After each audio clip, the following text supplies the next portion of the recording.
안녕하세요. 배신의 장미입니다. 오늘 이야기는 정말 말도 안 되는 상황에 놓이셨던 한 여성분의 사연인데요. 제가 분노가 막 솟구쳐 올라오는 것 같습니다. 과연 이 집안에 어떤 사정이 있었을지 사연 속으로 들어가 보겠습니다. 정말 말도 안 되는 기막힌 일을 당한 사람입니다. 이런 일을 제가 실제로 겪게 될 줄은 꿈에도 몰랐었네요. 사람들이 아무리 염치가 없어도 어쩜 그렇게 없을 수가 있는 건지. 뻔뻔하다 못해 치졸한 주제에 나중엔 우화를 떨더군요. 가증스럽게 말입니다. 제 이야기의 중심에는 시어머니 그리고 서방님 그리고 동서가 있습니다. 서로 똘똘 뭉쳐가지고 제 뒤통수를 한 번도 아닌 두 번을 때렸는데 아무리 며느리이고 아무리 형수이고 아무리 형님이어도 도저히 참지를 못하겠더라고요. 그들은 저를 며느리 형수 형님으로 생각한 게 아니라 그야말로 호구 물주로 생각을 했었던 것 같습니다. 남편도 어이없어 하고 저보다 더 난리를 치고 서방님을 반쯤 죽여놓고 암튼 난리도 아니었었습니다. 그놈의 돈이 뭐길래 돈이라는 것은 어쩌면 종이나 다름없는 것인데 그깟 돈 가지고 이렇게 사람을 속이고 더군다나 같은 핏줄을 엿먹이고 하는 건지 사람 무서운 거 알고 있었는데 같은 식구들이 그리 무섭게 돌변을 하고 사람 뒷목 잡게 만드는데 저 정말 쓰러질 뻔했었습니다. 이야기는 한참을 거슬러 가야 하는데 길어질 수 있으니 우선 그 잡것들이 어떤 인간들이었는지만 살짝 서술해 보도록 하겠습니다. 남편과 저는 결혼이 좀 늦었습니다. 연애는 동서애와 비슷하게 시작을 하긴 했었는데 결혼은 얼른 하길 바라는 동서애와는 달리 저와 남편은 결혼에는 별 관심이 없었습니다. 그래서 저나 남편 생각하지 말고 결혼을 할 여유가 되면 앞질러도 상관없다고 누차 이야기를 했었죠. 서로 연애를 할 땐 그냥저냥 나쁜 사이는 아니었던 것 같습니다. 단순히 남편이나 저보다 어린 사람들이라는 느낌이 들었었고 만나서 식사를 할 때 의뢰 저희가 계산하는 것이 당연시되는 그 정도? 남편이나 제 벌이가 더 좋기도 했었고 동생들이니까 딱히 기분이 나쁘거나 저것들은 왜 한 번도 계산을 안 하지? 그런 생각 해본 적 없었습니다. 그런데 남편이 좀 눈치가 보였는지 우스갯소리로 한 이야기가 기억이 나긴 하네요. 결혼에 미쳐서 지금 결혼 자금 준비하느라 밥값도 아끼는 그런 사람들이라고 말이죠. 그런데 그들이 결혼을 하겠다고 공표를 했을 때 어이없게도 그들은 저를 걸고 넘어지긴 했었습니다. 바로 동서. 그것이 저를 잡고 늘어졌었는데 결혼 허락을 받고 시댁에서 다 같이 모여서 축하 파티를 했을 때였었어요. 동서가 평소에 술을 먹으면 좀 과하게 말이 많아지는 사람인데 그날은 유독 더 말이 많긴 하더라고요. 주량이 센 편이긴 하지만 술도 많이 마시는 것 같았고요. 결국 동서는 술에 취해서 주정을 하기 시작했는데 바로 그 주정 가운데 저란 사람이 있었다는 거였습니다. 만나자마자 그들은 바로 결혼을 하고 싶었다고 합니다.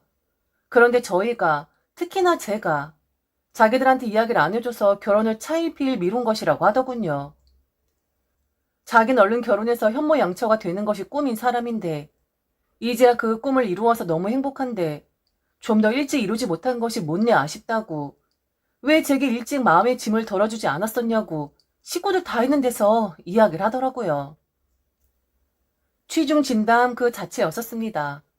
남편 계속해서 헛기침하고 기분 나쁜 티 팍팍 내고 있었는데 그 누구 하나 동서를 말리고 드는 사람은 없었습니다. 그런데 그때 시어머니가 술에 잔뜩 취해 주정을 부리고 있는 동서 편을 드셨었는데 아직도 당시 시어머니가 했던 그 말이 기억이 납니다. 시어머니는 원래 첫째들이 욕심이 많아서 그런 것이라고 했어요. 자기들이 가지지 못하면 나머지 동생들도 가지지 못하게끔 수작을 부리는 게 바로 첫째들인데 유독 저런 사람이 그런 성향을 가지고 있는 사람 같다고 말이죠. 당시 저는 그냥 남편의 여자친구일 뿐이었었습니다. 연애를 오래 했기에 거의 식구처럼 스스럼 없이 지내곤 했었는데 아직 며느리도 아닌 제 앞에서 그리 제 이야기를 좋지 않게 하는 시어머니를 보면서 좀 씁쓸하더라고요. 물론 기분도 엄청 나빴었고요. 시어머니 말처럼 제가 욕심이 좀 많은 사람이긴 합니다. 그래서 결혼을 적극적으로 생각하지 않은 것도 사실이었었고요. 하고 싶은 일이 워낙에 많았기에 결혼이란 것을 준비하고 할 시간이 넉넉하지가 않았었거든요. 이건 비단 저뿐만이 아니라 남편도 마찬가지였었고요. 인생의 발전과 내 미래에 대한 투자, 그리고 이상향을 향해 달려가는 남편과 저의 모습은 그저 그들에게는 욕심만 잔뜩 부리고 있는 그런 사람들로 비춰졌나 보더라고요. 결국 그날은 남편이 제 손을 잡고 일어나서 더 이상 시어머니 말을 듣지 않아도 되었지만 그때 알았습니다. 내가 이 남자와 결혼을 해도 시어머니 동서와는 진심이 통하지 않겠구나. 나하고는 좀 다른 사람들이겠구나. 좀 피곤할 수도 있겠구나. 라는 생각을 말이죠. 하지만 언제나 제 편이고 제 의견을 존중해주는 남편이 있었기에 상관없었습니다. 시어머니와 동서 사이 좋을 것 같으니 곰살맞은 며느리 노릇은 동서가 하면 되는 것이고 나는 첫째 며느리로서 할 도리만 하면 되겠다라는 안도감도 사실 있었거든요. 암튼 그들은 결혼을 했고 결혼을 하면서 남편에게 큰 자금을 원해서 남편에게 한 소리 듣는 처지에 이르긴 했지만 그것도 남편의 중심을 잘 잡아서 적정선에서 할 수 있는 선에서 다른 집과 비교해서 형제들이 하는 그 수준으로만 결혼 비용을 지원하긴 했었습니다. 벌어놓은 돈이 많지 않았던 동선에는 겁이 없는 건지 아니면 생각이 없는 건지 몰라도 결혼을 하면서 바로 시댁과 합가를 했습니다. 제 입장에선 아주 고마운 일이었지만 며느리 입장의 동서를 생각하면 과연 저것이 옳은 일인가 라고 의구심을 품을 만한 일이긴 했었죠. 아니나 다를까 동서는 많이 힘들어하긴 했었습니다. 그래도 다행이었던 건 시어머니 앞에서는 그 힘듦을 티내지 않았다는 것이었죠. 곁에서 지켜보며 유난스러울 정도로 시어머니 앞에선 시어머니를 존경하고 진심으로 시어머니를 아끼는 그런 며느리 노릇을 해냈었거든요. 그런데 저와의 통화에서는 절대 그렇지 않았습니다. 말을 옮기지 않을 사람이라는 것 알아서 동서가 제게 다 풀어낸 것일 수도 있지만 동서의 시어머니를 향한 험담의 강도는 좀 강하긴 했었습니다. 가끔은 어이없는 이야기도 했었고요. 잔소리, 잔소리. 아, 정말 미쳐버릴 것만 같아요. 이러다가 귀 먹는 거 아닌가 몰라요. 그리고 그렇게 나이가 많은 것도 아니면서 왜 그렇게 말귀를 못 알아먹는 거지? 혹시 가는 기가 먹은 건가? 암튼 언니, 결혼 정말 천천히 하세요. 결혼하면 좋은 줄로만 알았었는데 정말 너무 힘이 드네요. 그리고 진짜 완전 양심 없지 않아요? 저랑 그이는 솔직히 그렇게 생각했었거든요. 저희가 합가를 하겠다 말을 하면 아니다. 우리가 땡볕을 내서라도 니들 전세자금 정도는 마련해 주겠다. 이런 말 나올 줄 알고 합가하겠다라고 말한 건데 완전 똥 밟았지 뭐예요. 아, 어느 정도 눈치가 있는 양반들이라면 자기네가 좀 알아서 작은 집 구해서 나가야 하는 거 아니에요? 점점 늙으면 걸어 다니기도 힘들 텐데 큰 집이 뭐가 필요해요? 그냥 두 분이서 원룸 같은 데 가서 사시면 좋을 텐데 아, 어떻게 내쫓아야 하지? 정말 좀 미칠 것 같아요. 이렇게 정말 같이 살려고 들어온 게 아닌데 정말 완전 양심에 털났다니까요. 저렇게 하다가 자기들 아들 이혼남 만드는 거지 뭐.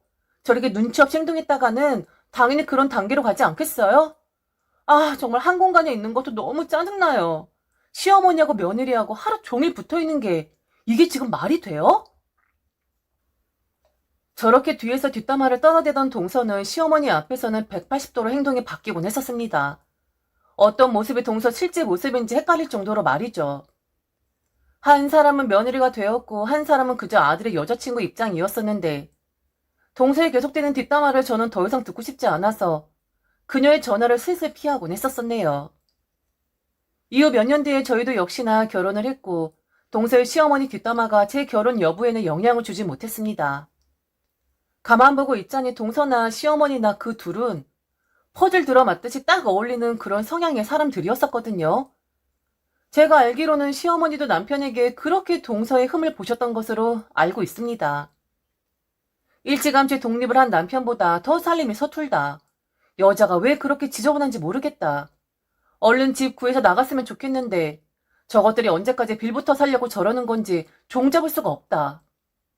그런데 시어머니 역시도 동서 앞에선 세상 다정한 시어머니가 되었었고 평생 자기와 살아달라고 너와 살아서 너무 살맛이 난다고 그리 말씀을 하셨던 분이셨습니다. 이 얼마나 찰떡인 궁합입니까? 암튼 저희는 결혼을 했고 저는 첫째 며느리로서 해야 할 도리만 했었습니다.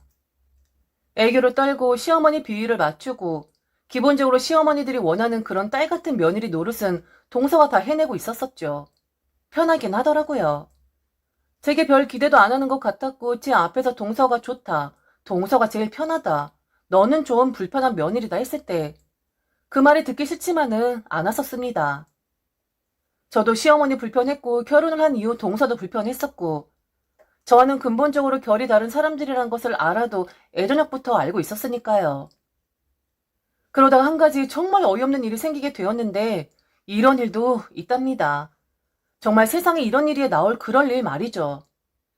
결혼을 하면서 남편과 살림을 합쳤고 본래 제가 살고 있던 집은 리모델링을 해서 전세를 줄 참이었었습니다. 이건 남편과 결혼 전부터 계획을 했었던 일이었었고요. 결혼 전 저도 자가였고 남편도 자가였었는데 하나를 팔아 없애기보다는 그래도 가지고 있는 것이 낫겠다라는 판단이었거든요. 집이 크진 않았지만 제법 좋은 위치에 있었던 집이었던지라 센스 있게 리모델링을 해서 사람을 들이면 이것 또한 수익이 되겠구나 싶었습니다. 그런데 그 리모델링을 진행하고 있는 집을 시어머니와 동서가 언젠가부터 엄청 참견을 하더라고요. 붙박이를 놓는 것이 낫겠다. 수납 공간이 부족하니 팬트리 공간으로 사용하게끔 주방에 수납장을 짜 놓아야 한다. 조명은 아예 처음부터 시작을 하는 것이 낫다. 전기공사 중간에 들어가면 돈도 돈이지만 엄청 번거롭기 때문에 바로 시작을 하자. 제 집이었지만 결혼을 했으니 이제는 남편과 제 공동의 일인데 그들이 너무 나서니 처음엔 조금 불편했었습니다. 뭔가를 바라고 저러는 게 아닌가라는 생각이 들었었거든요.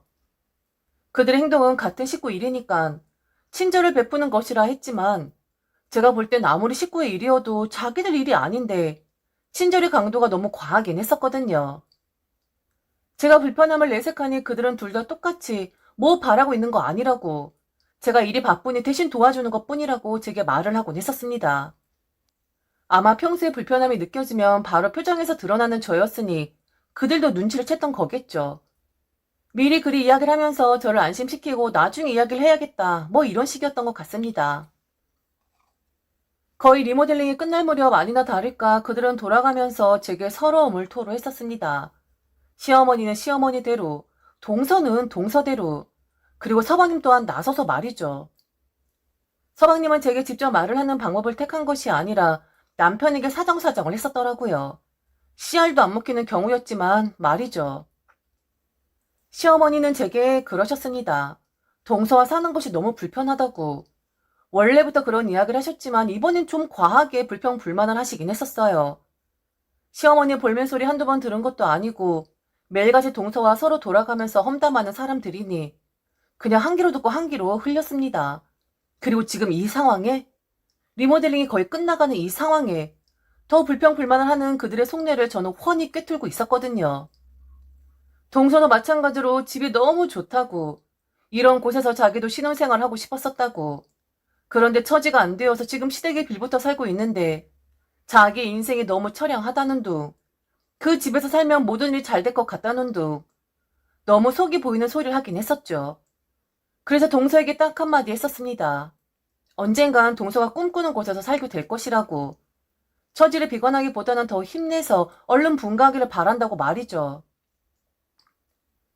그런데 속보이는 그런 말들을 하는 시어머니나 동서가 조금 꼴사납긴 했었지만 분명히 자기들도 지금 자기들이 얼마나 뻔히 드러나 보이는 말을 하고 있는 건지 자각을 하고 있을 텐데 그걸 알면서도 말을 할 수밖에 없는 저들 사정은 어떨까라는 생각이 들었습니다. 작은 집 하나 가지고 있다고 제가 유세를 떠는 것 같기도 했었고요. 그래서 시세보다 조금 저렴하게 내줄 테니 들어와 살 용의가 있으면 그리 하라고 동서에게 귀뜸을 하긴 했었습니다. 그런데 마치 동서는 그 말을 기다렸다는 듯이 제 말이 끝나자마자 바로 그 집으로 이사를 했더군요. 아직 계약서도 쓰지 않은 상태에서 말입니다. 그리고 제게 이사를 하겠다라는 말을 하지도 않았었고요. 동선이가 이사를 한 건 나중에 알게 되었어요. 집들이 하겠다고 제게 이야기를 했었거든요. 이 일은 제가 동서에게 시세보다 조금 저렴하게 주겠다라는 말을 한 지 정확히 일주일 만에 일어난 일입니다. 집들이를 하겠다는 동서의 말에 저는 너무 놀랐었고요. 그리고 설마 리모델링이 끝난 제 집으로 이사를 했으리라고도 생각하지 못했었습니다. 저는 깜짝 놀라서 동서에게 언제 이사를 한 것이냐고 물었어요. 그때 너무 놀라긴 했었거든요. 이사 가고 싶다. 그렇게 매일 노래만 불렀었던 사람이었는데 그동안 아무 말도 없다가 갑자기 이사를 했고 집들이를 한다고 했으니까요. 그랬더니 동서가 이야기를 하는데 정말 어이가 없다 못해서 얼척이 없었습니다. 어머, 형님 어디기는요? 여기 형님 집이에요. 저희 이쪽으로 이사 왔어요. 하하하하. 말이 나오질 않았어요. 갑자기 제 집으로 이사를, 그리고 집주인은 저도 모르게 이사를 했다는데 동선 그냥 웃고만 있었거든요. 아무리 철이 없어도 그렇지, 가족이어도 그렇지. 적어도 제게 미리 알렸어야 했고 저와 계약을 했었어야 하지 않았을까요? 너무 기가 막혀서 제가 말을 하지 않자 동서는 또다시 웃으면서 그러더군요. 아니 형님, 어머니랑 엄청 싸웠어요. 집에서 나가라고 막 소리 지르시고 암튼 그날 난리도 아니었었는데 막상 나오고 나니 갈 곳이 없는 거예요. 그래서 형님 제 리모델링도 끝났고 비번도 아니까 이곳으로 잠시 왔는데 어머니 집을 나간 저희가 들어오질 않으니까 더 화가 나셨나 보더라고요. 그래서 다시는 들어오지 말라고 또다시 화를 내시고 그래서 저희 어쩔 수 없이 형님네 집으로 급하게 이사했어요. 사실 저희 시댁에 얹혀 살아서 짐이라고 할 것도 없잖아요. 부랴부랴 중고물품 뒤져서 필요한 것들 사고 그리고 다행인 건 형님 이 집에 옵션이 많으니까 저희가 돈을 좀 아낄 수 있었네요. 정말 저희 이렇게 하려고 한 건 아니었었는데 어쩔 수 없이 집에서 내쫓겨서 이 집으로 들어올 수밖에 없었어요. 길거리에서 잘 순 없잖아요. 근데 형님, 저 지금 너무 기분이 좋아요. 형님도 어차피 저렴하게 저희한테 주신다고 했었잖아요. 미리 말씀 못 드리고 이 집으로 들어온 건 죄송한데 사정이 너무 복잡했었어요. 전 형님이 한 번 정도 집으로 오실 줄 알았었는데 형님도 이번 주에 한 번도 들리질 않으시더라고요. 암튼 그렇게 됐어요, 형님. 절차가 뒤죽박죽이 된 것은 맞지만 그래도 이왕 이렇게 된 거 그냥 동서애와 계약을 하면 되겠구나 싶었습니다. 당황했었지만 그래도 지들도 사정이 있었겠지.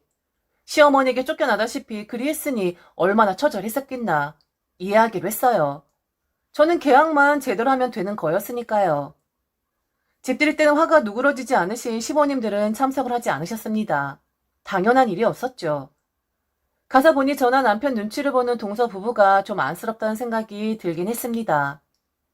그렇게 집들이를 하고 전세 계약을 하기 위해서 동서와 약속을 잡았었는데 갑자기 만나기가 그렇게 힘들어지는 거예요.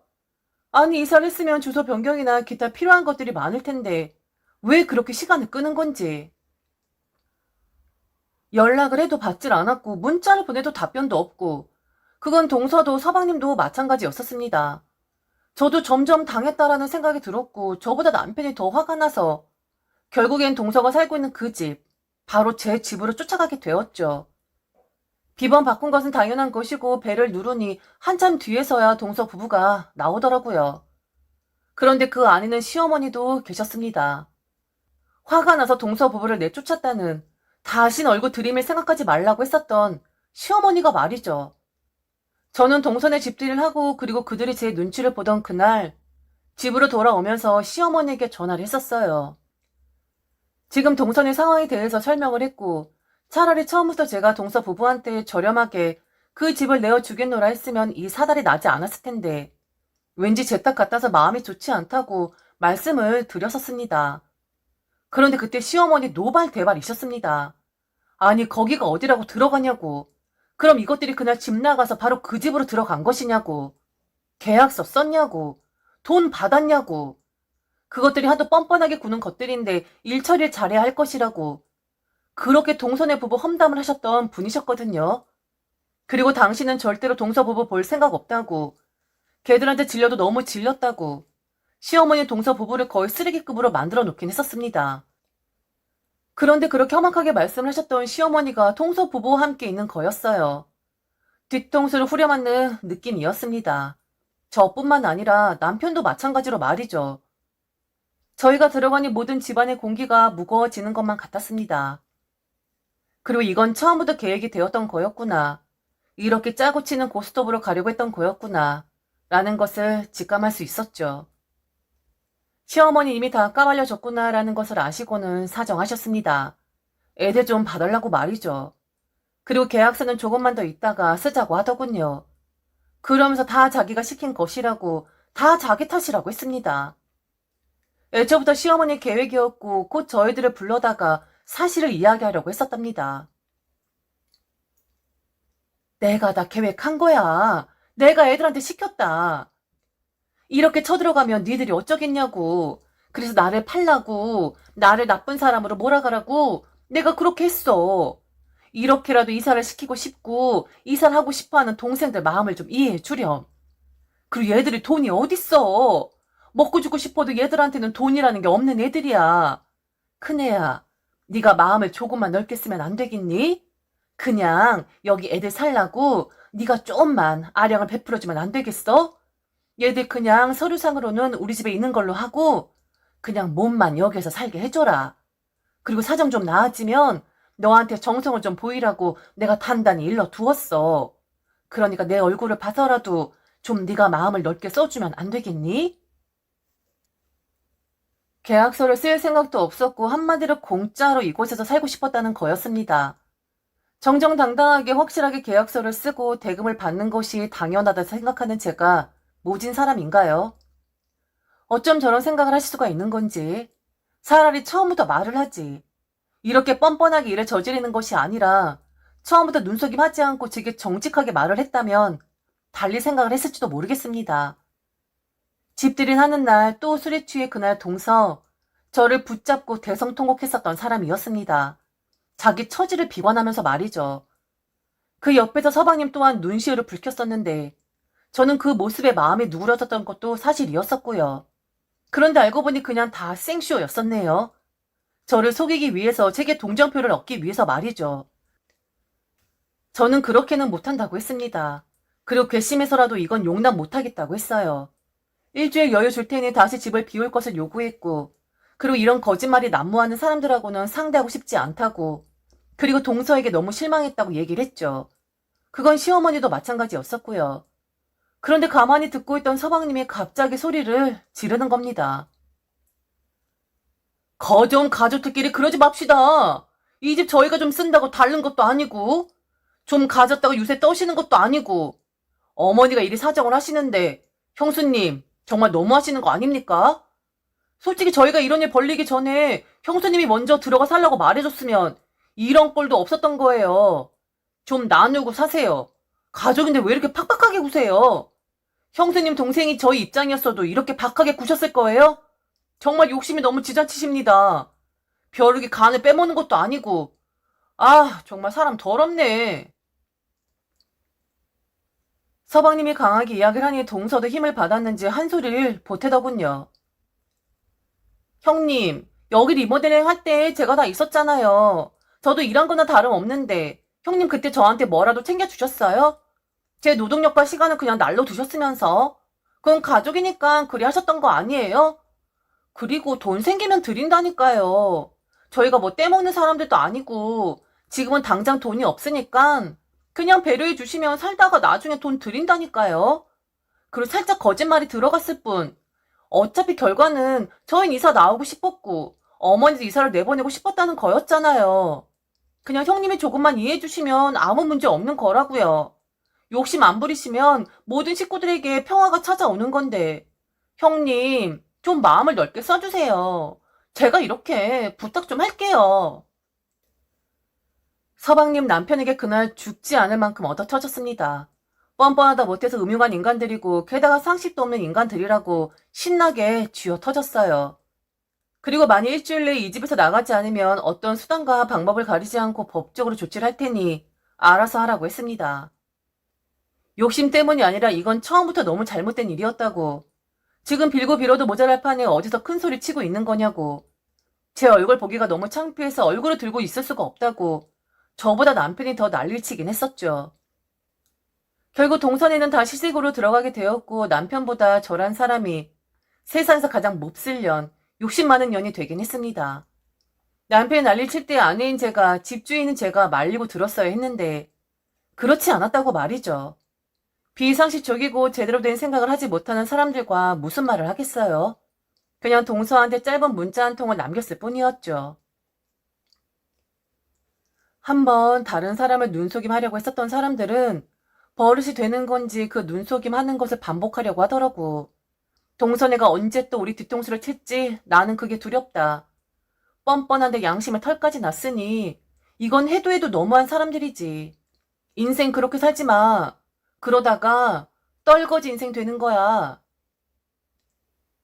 시댁과 연관된 식구들 아예 안 보고 삽니다. 다른 사람들은 시댁하고 연 끊으면 마음 불편하다 하는데 저나 남편은 그런 마음 전혀 없습니다. 잘못을 잘못이라고 생각 못하는 사람들과 얼굴 보지 않는다고 서운해할 우리 부부가 아니거든요.